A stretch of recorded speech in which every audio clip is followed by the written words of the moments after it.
Not everything that seems strange or socially unacceptable is actually against the law, and some things might surprise you with how far you can go before the authorities step in. Here are 10 shocking actions you probably thought were illegal, but are, surprisingly, totally within your legal rights. Number 10. Owning flamethrowers. You would think there are strict regulations to owning a device that can shoot flames long distances. But it turns out there are no federal laws or restrictions whatsoever to owning a flamethrower in the United States. This is because, despite their capabilities, flamethrowers are considered tools and not firearms. In fact, there's some sense to this.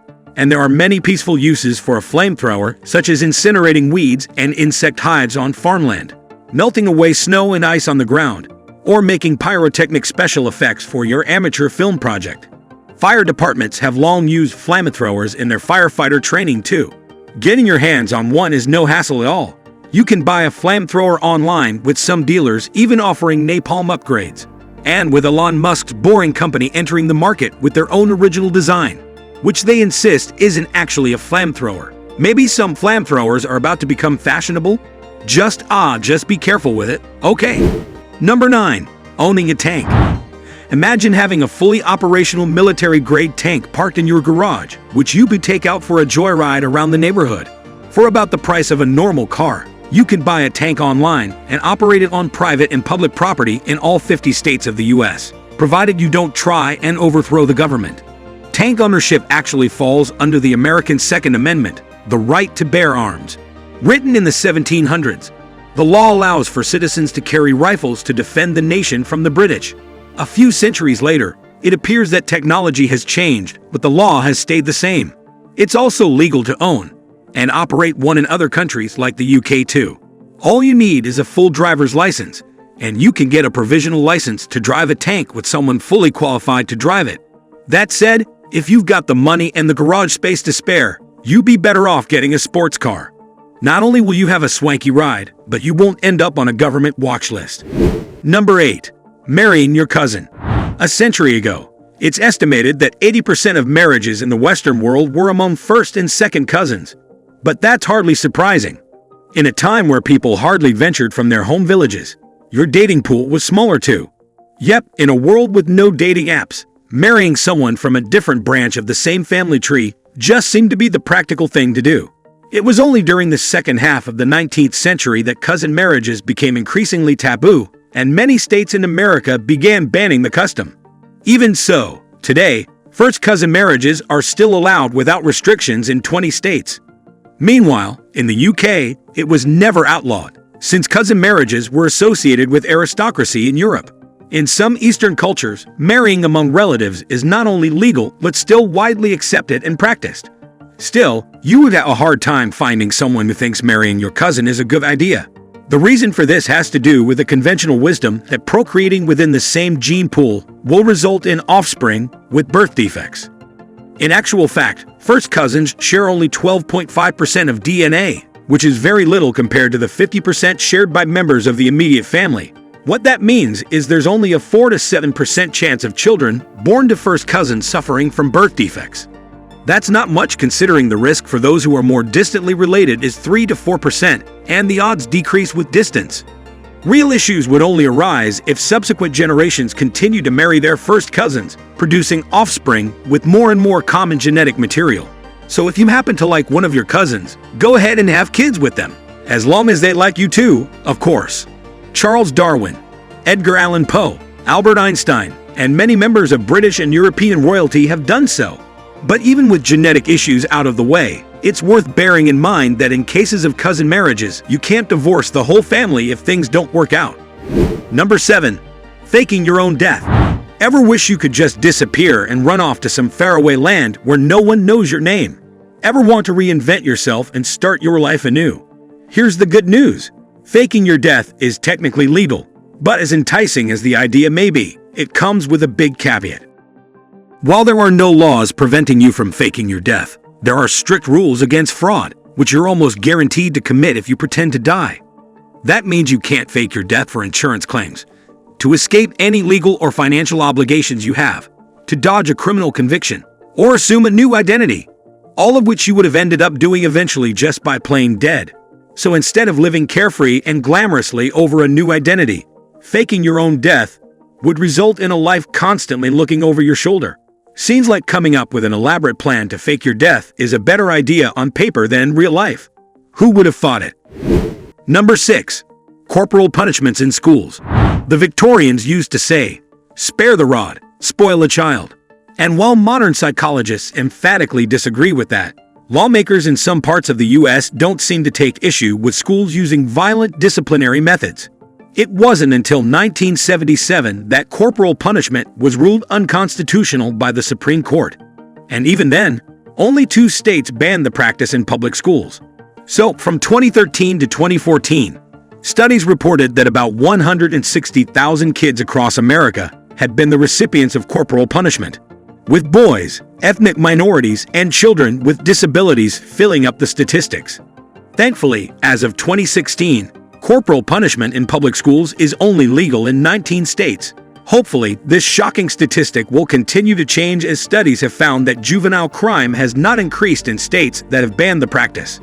Number 5. Lying to the police. It's a crime to lie under oath and give false testimony in a court. But is lying to the cops always illegal? In the UK, it is not a criminal offense to lie to an officer of the law as long as it's harmless and inconsequential.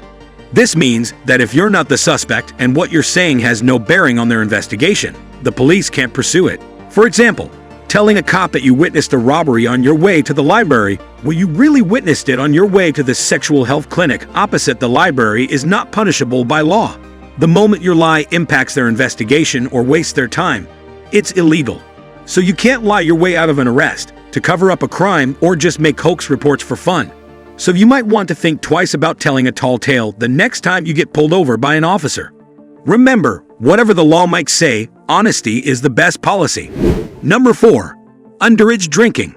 There are plenty of reasons alcohol consumption comes with an age restriction, but it turns out you don't always have to wait until your 21st birthday to get sloshed.